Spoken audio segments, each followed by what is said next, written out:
lahat ng ginagawa natin, lagi nating ipagkatiwala sa Panginoon. Okay guys, good afternoon. So magde-deliver ako ng itlog. Ito guys, sa aking isang tindahan. Mahigit 100 trees po ito. Tapos namimili na rin ako ng iba pang mga sari-sari. Yan guys.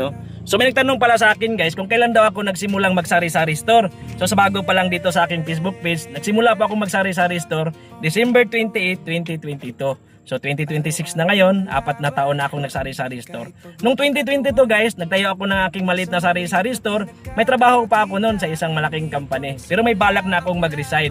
Nung una kong pwesto guys, nagrinta ako ng 5,000 sa isang buwan. Tapos doon na rin ako nakatira. Nung unang isang taon na yon guys, talagang binuhos ko ang aking sipag, binuhos ko ang aking sakripisyo. Lumang motor lang ang mayroon ako noon. Kaya pagka namili ako, nagkakarga ako ng 4 hanggang 5 sakong bigas o kaya feeds. Pagka napunta nga ako doon sa bodega guys, kung saan ako namili ng bigas o kaya feeds, sabi nga ng mga tao doon, hindi kami naawa sa motor, naawa kami sa tao. Naawa daw sila sa akin guys, dahil sa liit kong tao, 5'3" lang po ang height ko, nagkakarga ako ng 4 hanggang 5 sako guys na bigas o kaya feeds.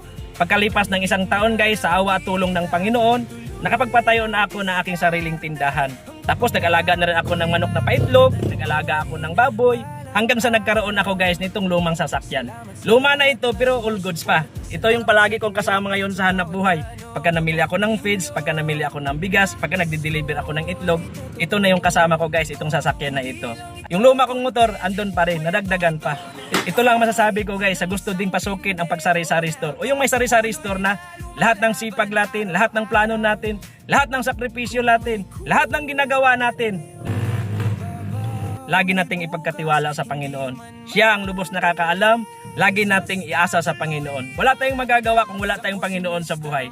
So yun lang po mga kasari. Maraming salamat po sa inyong lahat at sa patuloy ninyong suporta. Ingatan at samahan sana tayo ng Panginoon sa ating paghahanap buhay, sa ating pagtitinda. God bless po mga kasari.